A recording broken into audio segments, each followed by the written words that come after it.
lampu.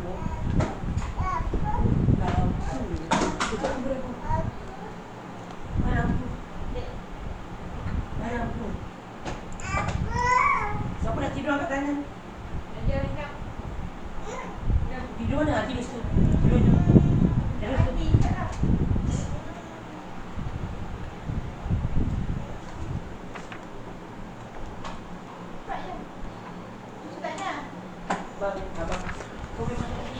Bismillahirrahmanirrahim. Assalamualaikum warahmatullahi ta'ala wabarakatuh. Nawaitu ta'alluma wa ta'lim wa tadhakkura wa tadhkir wa naf'a wal intifa' wal ifadata wal istifadata wal hatha ala tamassuki bi kitabillahi ta'ala wa bi sunnati rasulillah sallallahu alaihi wasallam wa dilalata ala al-huda wa du'a ila al-khair ibtigha' wajhillahi ta'ala wa mardati wa qurbihi wa sawabihi. Ya Fattahu ya Alim, Ya Fattahu ya Alim, iftah alaina fatan qariban birahmatika ya arhamar rahimin. Rabbi shrah li sadri wa yassir li amri wahlul 'uqdatam min lisani yafqahu qawli. Amma ba'. Jadi bismillahirrahmanirrahim. InsyaAllah kita sambung pada hari ini muzakarah kita ataupun murajaah kita pada kitab Mukhtasar Latif pada bab tayammum, pada furudut tayammum. A'udzu billahi minasyaitonir rajim. Bismillahirrahmanirrahim. Qala musannifu rahimallahu ta'ala wa nafa'ana bi ulumihi wa ulumi syekhina fi daraini amin. Faslun fi furudi tayammum. Furudu tayammum khamsah. Al-awwalu naqlu turab. As-sani an-niyyah wa hiya niyyatu istibahati shalah. Fa in kanat salatu fardan nawa istibaha fardhi shalah wa yajibu qarnuha bi wad'il yadi 'ala turab واستدامتها إلى مسح شيء من الوجه. الثالث مسح الوجه. الرابع مسح اليدين مع المرفقين. الخامس الترتيب هكذا. فصل في شروط التيمم. Jadi insyaAllah pada hari ini kita akan bicarakan tentang bab tayammum pada rukun-rukun tayammum ataupun furudu tayammum ataupun rukun tayammum lah. Jadi rukun tayammum ini ada 5 disebutkan dalam sini. Rukun tayammum ada 5, iaitu yang pertama naqlu turab, yang kedua niyah, yang ketiga mashul wajh, yang keempat mashul yadain, dan juga yang kelima at-tertib. Jadi ada 5 rukun ataupun 5 fardu tayammum. Yang pertama naqlu turab, memindahkan tanah ataupun turab, memindahkan turab ke anggota tayammum. Kemudian yang kedua niat tayammum. Yang ketiga adalah menyapu muka. Yang keempat adalah menyapu tangan, dan yang kelima adalah tertib. Jadi 5 ini adalah rukun ataupun dipanggil furud tayammum. Okey, di mana disebutkan di sini furud tayammum, iaitu maknanya rukun, arkan. Iaitu mahiyatu syai', apa perkara yang dalam tayammum itu. Baik. Kita masuk terus yang pertama. Fardu ataupun rukun tayammum pertama, al-awwal naqlu turab. Okey, naqlu at-turab. Apa makna naqlu kat sini? Makna naqlu kat sini adalah tahwil at-turab ila al-udwi alladhi yuridu masu wala min al-hawa. Jadi mestilah ada tahwil turab, ataupun dipanggil di sini dimaknakan di sini oleh syarih naqlu turab wa huwa al-qasdu. Al-qasdu. Jadi mestilah ada qasdu ataupun ada fi'il daripada orang yang hendak tayammum itu. Mestilah ada perbuatan tahwilut turab. Okey, daripada qasdu itu akan terjadilah tahwilul turab. Taib. Hatta dia kata walaupun contohnya dia berdiri di tempat yang lapang daripada pasir, tiba-tiba ada tanah berterbangan, turab berterbangan, kemudian terkena muka dia. Kemudian dia niat saja aku tayammum. Aku niat tayammum istibaha ataupun niat istibaha lis solah ataupun istibaha lil furud masalan. Okey, jadi di situ tidak mencukupi. Kerana apa? Kerana tidak ada qasdu, tidak ada perbuatan ataupun tidak ada perbuatan memindahkan turab itu ke muka dia. Jadi apa perlu dia buat? Dia perlu sama ada dia mengangkat tangan dia. Okey, contoh kan tadi kita kata turab berterbangan. Okey, tanah tu berterbangan di udara. Tidak cukup dia hanya meletakkan muka, tanpa qasdu lah. Jadi sama ada dia keluarkan muka dia, ada pergerakan, ataupun letak tangan dia kemudian dipindahkan ke muka. Jadi di situ barulah ada namanya qasdu atau ada namanya tahwilu turab. Okey, tahwilu turab. Adapun sekiranya dia macam tadilah, dia saja berdiri, tiba-tiba ada turab menampar wajahnya, kemudian dia terus niat tayamum, maka di situ tidak boleh, kerana tidak ada apa, rukun yang pertama iaitu qasdu tidak ada, an-naqlu itu tak ada, tahwil itu tak ada. Jadi dia perlu kepada qasdu, an-naqlu, at-tahwil. Seperti yang saya sebut tadi lah. Jadi sama ada dia keluarkan wajahnya ataupun dia gunakan tangannya, gunakan tangan dia ke udara, kemudian berlakunya kemudian debu-debu melekat di tangan dia, kemudian dipindahkan ke muka. Ini salah satu caralah untuk mendapatkan qasdu itu. Ini adalah rukun yang pertama di dalam rukun tayamum. Jadi dikata di sini falau safat hurrih fi wajhi lam yakfihi wa in arada wajhu li turab.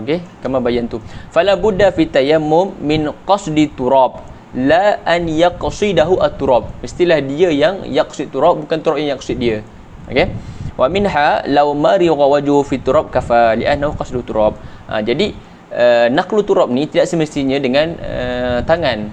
Maksudnya dia kata di sini kalau di muka lah ataupun di anggota lain, anggota tangan lah.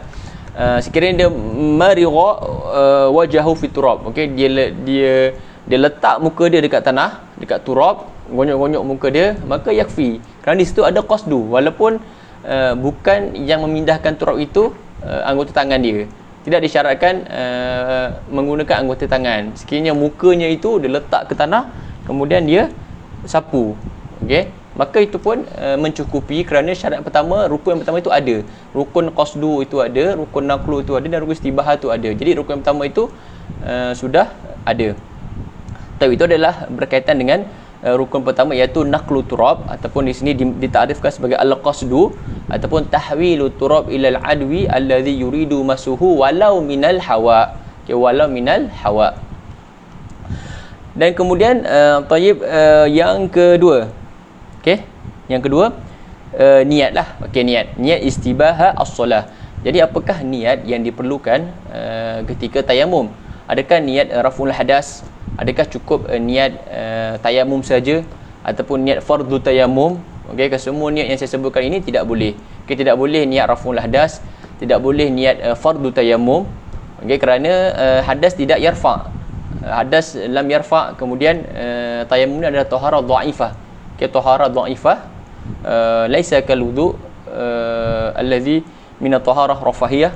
Dan kemudian tayamum ni adalah taharah badaliyah, untuk menggantikan dua maqasid ataupun dua maqsidan, iaitu wuduk dan juga al-ghuslu. Jadi apakah niat yang dibolehkan dalam tayamum? Iaitu niat istibahah, niat membolehkan as-solat. Niat membolehkan solat, ataupun niat yang niat istibahah lima yaftaqiru ila tayamum, ataupun apa-apa ibadat dia memerlukan untuk taharah atau memerlukan tayamum. Itu niat secara umum lah. Jadi dalam niat sama ada kita nak niat istibahah lis-solah ataupun niat at-tayamum lis-solah. Ini kedua-dua niat ini boleh. Kalau yang niat fardu tayamum tak boleh. Mestilah niat istibahah. Mestilah guna perkataan niat istibahah, istibahah lis-solah atau apa-apalah. Jadi sekiranya dia niat umum, contoh niat umum tadi, niat istibahah lima ftaqara ila tayammum, ataupun niat istibahah untuk ibadat yang memerlukan taharah, ataupun dia niat istibahah solat tapi umum, niat istibahah lis-solah secara umum. Jadi nanti dalam niat ini kita ada 3 martabat niat, di mana ada martabat pertama, ada martabat kedua, dan juga ada martabat yang ketiga. Kenapa kita kena tahu ketiga-tiga martabat ini? Kerana dalam tayamum ini sekiranya kita niat pada ibadat-ibadat yang berada di martabat pertama ataupun martabat fardu, martabat pertama ni martabat fardu lah, kita boleh melakukan satu fardu sahaja, dan kemudian kita boleh melakukan ibadat yang di martabat kedua dan ketiga sebanyak-banyaknya, terpulang pada kita, tidak ada masalah. Jadi kita niat yang pertama, niat yang level pertama, yang martabat pertama, iaitu fardu. Kita boleh melakukan satu fardu sahaja dan kita boleh melakukan apa-apa ibadat pada martabat kedua dan juga martabat ketiga. Tetapi sekiranya kita niatkan tayamum kita pada martabat yang kedua, maka kita tidak boleh melakukan amalan fardu iaitu yang berada di martabat pertama, dan kita boleh melakukan apa-apa ibadat pada martabat kedua dan juga martabat ketiga. Yang penting yang pertama tidak boleh. Itu sekiranya dia niatkan pada niat yang berada di martabat yang kedua. Tapi sekiranya dia niat pada martabat yang terakhir iaitu yang ketiga, maka dia hanya boleh melakukan segala ibadat yang berada di martabat yang ketiga sahaja. Okey, dua dan satu tidak boleh. Jadi inilah kepentingan untuk kita mengetahui martabat niat di dalam bab tayamum. Hanya di tayamum saja yang ada martabat ini, kerana kita tahu tayamum ni adalah taharah badaliyah seperti yang saya cakap tadi, dan juga dia adalah taharah dhaifah. Taharah dhaifah. Baik. Jadi dah tahu tadi lafaz niat iaitu istibahah, niat yang membolehkan solat, ataupun kemudian kita niatlah solat fardu ke ataupun nafilah, bergantung pada martabat yang kita akan sebutkan nanti. Baik. Kita terus masuk pada maratib niat fi tayammum. Jadi maratib niat fi tayammum ada 3. Yang pertama, al-martabatul ula niyatu fardhi solah wa fardu tawaf wa khutbatul jumu'ah wa manzurah minas solah wa tawaf. Jadi martabat pertama adalah niat fardu lah, fardu solat ataupun fardu tawaf ataupun khutbah Jumaat. Dan juga perkara-perkara yang nazar, perkara-perkara yang nazar. Jadi perkara yang nazar ni walaupun secara asalnya dia adalah bukan fardu, tapi dia menjadi martabat pertama kerana adanya nazar itu. Contohnya dia bernazar untuk melakukan solat duha, maka sekiranya dia niat tayamum untuk melakukan nazar duha itu, maka nazar duha ni berada di martabat niat yang pertama, walaupun solat duha itu pada asalnya dia adalah sunat dan berada pada martabat yang kedua. Itu adalah ibadat-ibadat yang berada di martabat pertama. Kemudian di martabat yang kedua, niat nafil solat, semua yang berkaitan dengan semayang-semayang solat, berkaitan dengan solat-solat sunat, perbuatan-perbuatan yang sunat lah, sama ada solat sunat ataupun tawaf sunat. Kemudian yang ketiga, solat janazah. Solat janazah ni walaupun dia fardu kifayah, tapi dia berada di martabat yang kedua. Jadi sekiranya dia niat tayamum fardu solah untuk sembahyang fardu, masalan fardu asar ataupun maghrib, maka dia boleh melakukan satu solat fardu maghrib ataupun satu solat fardu, dan kemudian boleh melakukan solat jenazah, kerana solat jenazah berada di martabat yang kedua. Jadi dalam martabat pertama tadi, dalam fardu tadi, dia hanya boleh melakukan satu fardu saja untuk satu tayamum. Nanti kita akan masuk lagi dalam selepas ini syurut tayamum, di mana dibolehkan dalam satu tayamum hanya satu fardu sahaja. Hanya satu fardu sahaja. Contohnya dia dia niat tayamum untuk fardu zuhur, maka untuk asar perlu tayamum lain. Sekiranya dia niat fardu untuk solat asar, maka untuk maghrib nanti perlukan tayamum yang lain. Tapi sekiranya dia niat fardu maghrib tadi, maka dia boleh melakukan solat sunat ba'diyah, sunat awabin dan sebagainya lah, solat sunat yang lain. Ataupun contohnya dia niat fardu isyak, kemudian lepas isyak dia boleh buat sembahyang witir dan sebagainya lah, kerana sembahyang sunat itu dibolehkan sebanyak-banyaknya. Jadi dalam niat itu, dalam niat fardu itu, sekiranya dia ta'yin niat ataupun dia tak ta'yin, okey, yang penting dia boleh valid niat itu, tayamum itu hanya untuk satu fardu walaupun yang bukan dia niat. Okey, contohnya dia niat fardu subuh ataupun fardu zuhur masalan, tapi dia guna untuk sembahyang nazar dia. Okey, dibolehkan walaupun yang dia niat, dia ketika dia niat untuk fardu zuhur, okey, dia ada masalah. Al-muhim satu tayamum hanya satu fardu sahaja walaupun bukan yang dia niatkan. Okey, tiada masalah. Baik, kemudian martabat yang kedua dah diterangkan. Kemudian martabat yang terakhir. Okey, martabat yang terakhir ni niat-niat seperti masul mushaf. Okey, masul mushaf perlukan taharah. Jadi ini adalah martabat yang ketiga. Sekiranya dia niat istibahah limasil mushaf, maka dia hanya boleh masul mushaf dan tidak boleh buat sembahyang apa-apa solat, kerana apa-apa solat ini berada di martabat yang atas daripadanya. Kemudian wa hamluhu, hamlul mushaf, sujud tilawah, okey, sujud syukur. Okey, dan juga ada tamkinul halil. Okey, ulama meletakkan tamkinul halil. Okey, tamkinul halil ni adalah situasi dia sebenarnya berada di martabat fardu, tapi di dalam niat tayamum ini dia martabat di martabat yang ketiga. Okey, tamkinul halil. Okey, tamkinul halil ni adalah situasi di mana seorang lelaki muslim berkahwin dengan wanita non muslim, okey, wanita kafir kitabiah. Jadi dalam Islam dibolehkan seorang lelaki muslim berkahwin dengan perempuan yang bukan Islam, yang penting kitabiah. Dan kemudian ketika perempuannya itu haid dan sebagainya, hadas akbar, setelah dia tahir, setelah dia naqa ataupun inqita haid dia, maka dia wajib mandi untuk membolehkan suaminya mendatangi dia. Jadi ketika dia mandi, dia kafir. Jadi ketika dia mandi, dia perlu berniat mandinya itu sebagai ibadat lah, tapi dia kafir. Ini adalah situasi dikecualikan di dalam syarat niat adalah Islam. Dan kemudian ini menjadi fardu lah, hukum tamkin halil perempuan ini mandi ini hukumnya jadi fardu. Tapi dalam bab tayamum ini niatnya itu menjadi martabat yang terakhir. Jadi jika perempuan ini bertayamum untuk tamkinun zauj dia, maka niat tayamum itu menjadi tayamum yang ke martabat yang ketiga. Martabat yang ketiga. Okey, ini faedah tambahan lah. Okey, jadi di sini diberitahulah yang seperti saya sebutkan tadi, fa innawa wahidan mimma fi martabat ula ubihu law wahid mimma fi martabatil ula sawa allazi nawahu aw ghairuhu wala yajma' bainal itsnain min nafsil martabah fi tayammum wahid. Jadi satu tayamum, satu fardu sahaja. Sama ada apa yang dia niatkan, ataupun yang dia tak niatkan, tidak ada masalah. Yang penting satu fardu sahaja. Dan kemudian ada satu masalah khilaf yang berlaku antara Ibn Hajar dan juga Romli tentang masalah khutbah Jumaat. Di mana khutbah Jumaat ini berada di martabat yang pertama. Iskal yang berlaku ataupun khilaf yang terjadi, mahallul khilaf antara Ibn Hajar dan Romli ini adalah ketika di mana seorang imam itu sekiranya dia berniatkan tayamumnya itu khutbah Jumaat, kemudian dia tidak berkhutbah, kemudian adakah tayamumnya itu boleh digunakan untuk solat fardu? Begitu juga dengan masalah yang kedua, sekiranya seorang itu imam itu berniat tayamumnya itu untuk solat Jumaat, adakah boleh dia gunakan adakah dia boleh digunakan tayamumnya itu untuk khutbah? Okey, faham Jadi khutbah Jumaat ini berada di martabat pertama, bitifaq lah, maksudnya sekiranya dia niat tayamum untuk khutbah, niat Jumaat untuk buat niat tayamum untuk fardu, maka dia boleh melakukan khutbah Jumaat dan juga melakukan apa-apa perkara sunat. Okey, sebabnya khutbah Jumaat ni pada martabat yang pertama. Taib.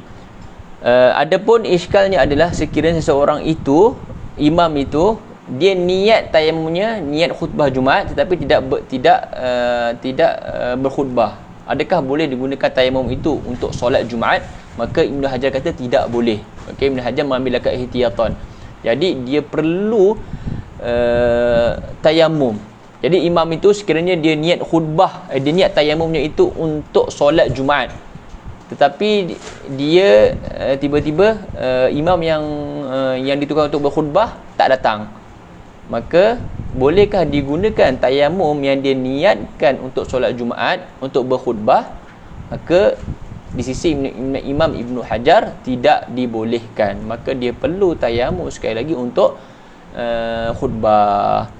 Jadi itu adalah pendapat Ibn Hajar pada masalah sekiranya seorang itu berniat salah satu, maka bolehkah dia gunakan tayamum itu untuk salah satu yang lain antara khutbah Jumaat dan juga solat Jumaat. Tapi Imam Romli ringanlah, maksudnya sekiranya dia bertayamum untuk khutbah Jumaat tapi dia tidak berkhutbah, bolehkah dia gunakan tayamumnya itu untuk solat Jumaat?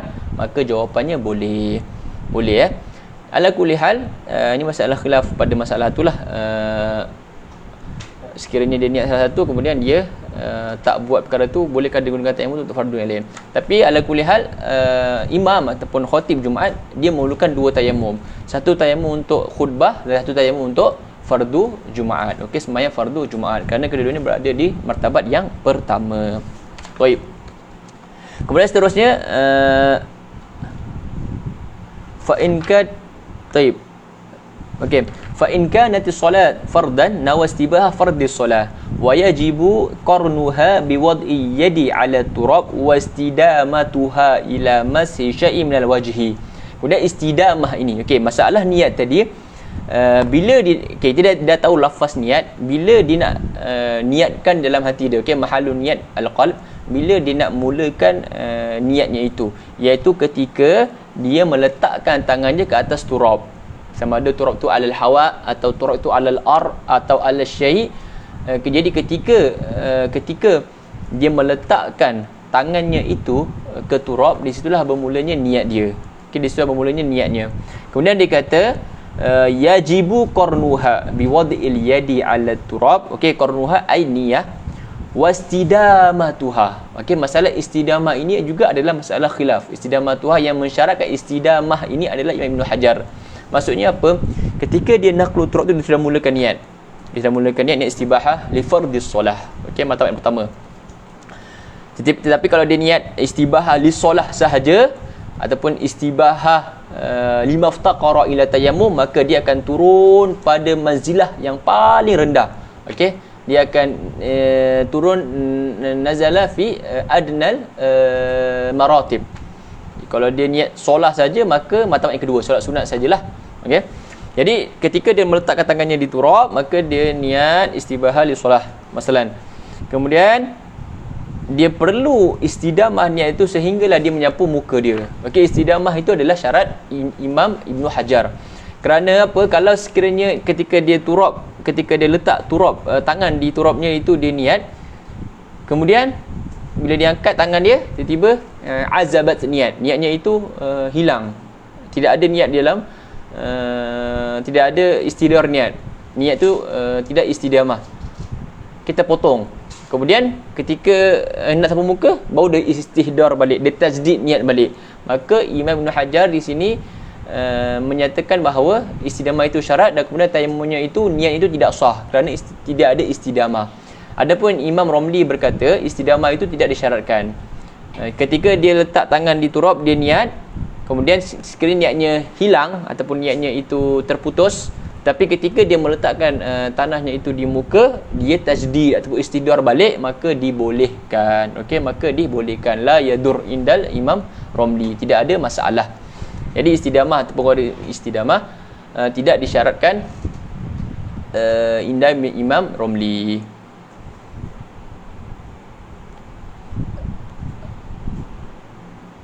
Jadi seperti saya beritahu tadi, satu tayammum, satu fardu. Jadi imam Jumaat dia tak niat tayammum untuk khutbah.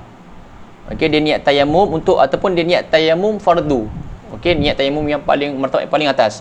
Jadi dia telah gunakan tayammumnya itu untuk satu fardu, iaitu khutbah. Kerana khutbah Jumaat adalah pada martabat yang pertama. Solat Jumaat pun fardu dan berada di martabat yang pertama. Jadi ketika selesai khutbah Jumaat, maka kota tayammum dia untuk fardu dah habis, maka dia perlu tayammum sekali lagi untuk semayang, sekiranya dia perlu tayammum sekali lagi untuk dia semayang fardu Jumaat. Jadi imam ataupun khatib secara amnya memerlukan dua tayammum, satu tayammum untuk khutbah, dua khutbah, khutbatain, dan satu tayammum lagi untuk semayang fardu Jumaat. Wallahu alam. Baik. Jadi tadi istidamah itu bukan syarat. Istidamah itu bukan syarat indah Imam Romli. Jadi kita ambil kalau Imam Romli lah lebih mudah dan senang. Sekiranya ghabat niat fi asna'i tahwil, atau fi asna'i tahwil naqli turab minal yad ila al-wajh. Baik. Kemudian selesai rukun kedua. Selesai rukun pertama. Saya harap jawapan tentang khutbah tadi terjawablah ya. Selesai rukun yang pertama, iaitu niat naqlu turab ataupun tahwil ataupun qasdu. Kemudian rukun yang kedua iaitu niat. Mesti niat istibahah, tidak boleh niat raful hadas, tidak boleh niat fardu tayammum. Kemudian sekiranya dalam niat ni ada maratib, sekiranya niat umum, maka dia akan turun pada martabat yang terakhir. Dan sekiranya dia niat fardu, iaitu niat martabat pertama, maka dia boleh melakukan satu fardu saja, dan apa-apa ibadat yang kedua dan juga yang ketiga, begitu juga seterusnya. Kemudian rukun yang ketiga ataupun fardu tayammum yang ketiga, iaitu mashul wajh, menyapu. Menyapu muka. Jadi menyapu muka ni sama sepertinya dalam wudu.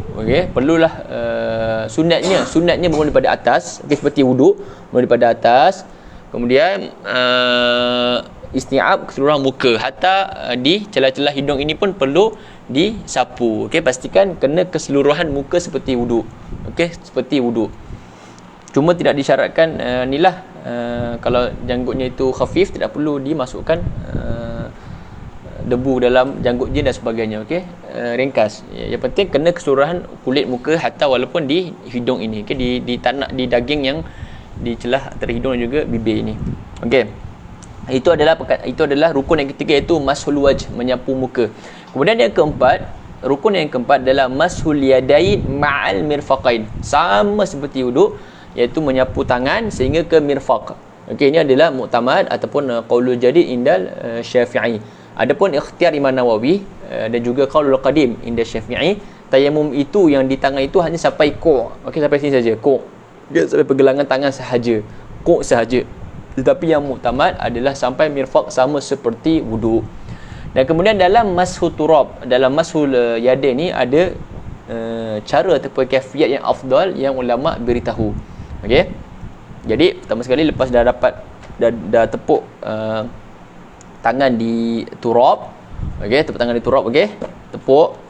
Kemudian okey, pastikan mula dengan kanan lah sunatnya. Jari-jari kanan, okay, ni kanan saya, di jari kanan ni letak berada di tapak ataupun berada di tangan kiri ni, okey, di atas ni, kaf ni, okey, gini, masukkan, okey, masukkan, okey, pastikan ibu jari terangkat dan jari-jari pun terangkat, okey, guna kaf saja, tapak tangan, okey, dah gini sampai ke siku, pusing, okey, pusing, baru dah masukkan jari itu ke bahagian yang kedua ni lah, di tangan. Okey, pastikan ibu jari pun terangkat, ya. Ibu jari jangan turun, terangkat gini, sapu. Okey, kemudian ibu jari bersatu dengan ibu jari. Okey, macam itu. Sap. Okey, begitu juga dengan kiri. Okey, masuk gini. Masuk. Okey. Masuk. Masuk. Okey, jari-jari semua terangkat, okey. Ibu jari pun terangkat, nampak? Masuk. Sampai sini. Pap. Okey, ibu jari masih terangkat lagi. Sapu. Okey, batuk. Sak.